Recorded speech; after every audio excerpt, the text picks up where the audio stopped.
طبعا الدستور العراقي يمنح الجنسية العراقية للشخص اللي عنده أحد أبويه عراقي، الأم أو الأب، ومولود بالعراق. أو يمنح الجنسية العراقية لشخص مولود ما يعرفون منه أهله. وهمنا أكو إمكانية إنه الشخص ياخذ الجنسية العراقية في حال سوى 5 إقامات متتالية وهو متزوج من عراقية، أو سوى 5 إقامات. لكن هاي هم بها إشكالية، هسه راح أحكي لكم عنها لأن أنا بابا صار بي نفس الشيء الله يرحمه.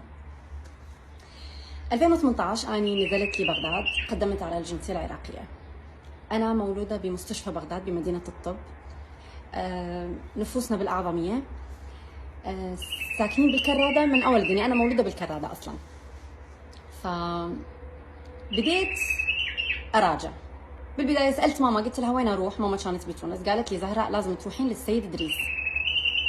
قلت لها أوكي. أخذت أوراق ماما القديمة كلها. ماما طبعا أوراقها كانت كلش قديمة، الجنسية وشهادة الجنسية، العفو.